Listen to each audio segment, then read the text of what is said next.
বেঈমান কখনো অপরিচিত মানুষগুলো হয় না, খুব পরিচিত মানুষগুলোই বেঈমান হয়। বেঈমান আর স্বার্থপর মানুষ কখনো নিজের ভালো ছাড়া অন্যের অনুভূতি বোঝে না। বেঈমান মানুষগুলো কখনো কাউকে ভালোবাসতে পারে না, তারা শুধুমাত্র প্রয়োজন অনুসারে প্রিয়জন বানায়। বেঈমানরা ঠিকই ভালো থাকে না শুধু বোকা মানুষগুলো। স্বপ্ন কারো সাথে বেঈমানি করে না, বেঈমানি করে স্বপ্ন দেখানো মানুষগুলো। যে অন্য কারো খুশি ছিনিয়ে নেয় তার সুখের মেয়াদ বেশি দিন হয় না। বেঈমানরা কখনো ভালোবাসার মূল্য বোঝে না, এরা মানুষের জীবনে এসে সুন্দর জীবনটা ধ্বংস করে দেয়। খুব কষ্ট হয় তখন যখন খুব কাছের মানুষগুলো বেঈমানি করে। পৃথিবীতে সবকিছু ভোলা সম্ভব, কিন্তু কারো বেঈমানি আর প্রতারণা ভোলা সম্ভব নয়। আপন মানুষ চেনা বড় দায়, এরা নিজের স্বার্থের জন্য যে কোনো সময় বেঈমানি করতে পারে। ভয় সময়কে নয়, ভয় মানুষকে করো, কারণ মানুষ বেঈমানি করে কিন্তু সময় কখনো বেঈমানি করে না। মিথ্যেবাদী বেঈমানদের আশ্চর্যজনক কিছু গুণ থাকে, এরা হাসতে হাসতে মিথ্যে বলে, আবার কাঁদতে কাঁদতে মিথ্যেই বলে। যে ঠকে সে বোকা নয়, সে নিরুপায়। যে ঠকায় সে চালাক নয়, সে বেঈমান। তাকে পাওয়া যাবে না যেন শুধুমাত্র তাকে ভালোবেসে যাওয়া মানুষগুলো আর যাই হোক বেঈমান হতে পারে না। বেঈমানদের সংস্পর্শে থাকার চেয়ে শত্রু বানিয়ে যুদ্ধ করা অনেক ভালো। বেঈমানরা কখনো কারো বিশ্বাসের দাম দিতে জানে না, তারা কেবল অসহায় মানুষগুলোর বিশ্বাস নিয়ে খেলতে জানে। বেঈমানরা কখনো শোধরায় না, এরা শুধুমাত্র প্রয়োজন অনুসারে খোলস বদলায়। আজকাল কিছু মানুষ ভালো থাকা কেড়ে নিয়ে ভালো থেকো বলে হারিয়ে যায়। ক্ষমা তাকেই করো যে ভুল করেছে, ক্ষমা তাকে করো না যে বেঈমানি করেছে। একজনকে ছেড়ে অন্যজনকে খুশি করার নাম ভালোবাসা নয়, এটা হলো বেঈমানি। সবচেয়ে বড় বেঈমান হলো মন নিজের বুকের মধ্যে থাকে আর অন্যের জন্য কাঁদে।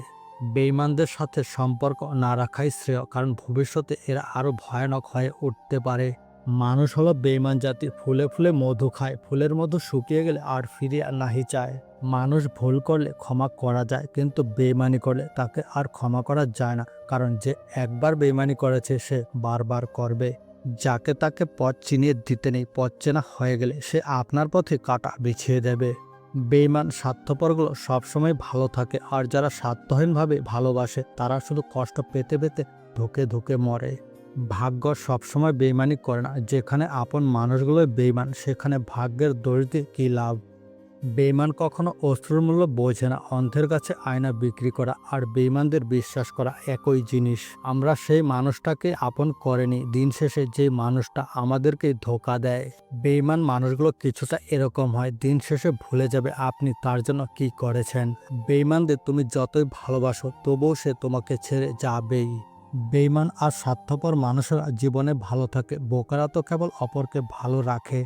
যে মানুষগুলো সব থেকে বেশি আপন হবার জন্য অধিকার স্থাপন করতে চায় সেই মানুষগুলো সবার আগে ধোঁকা দিয়ে চলে যায়। দিন শেষে জিতে যায় বেঈমানরা আর হেরে যায় সত্যিকারে ভালোবাসা। তীরটা যখন বুকে ঢুকলো তখন একটুকু কষ্ট পাইনি, কিন্তু যখন দেখলাম মানুষগুলো আমার খুবই পরিচিতি তখনই কষ্ট পেয়েছি।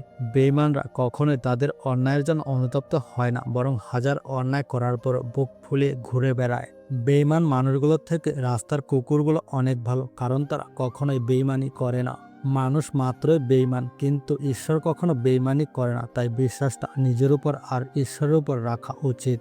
জীবনে খারাপ সময় আসাটা খুব দরকার, খারাপ সময় না আসলে কখনো মুখোশ পরা বেঈমানদের চেনা যায় না। ভালো থাকুক পৃথিবীর বেঈমান আর স্বার্থপরগুলো।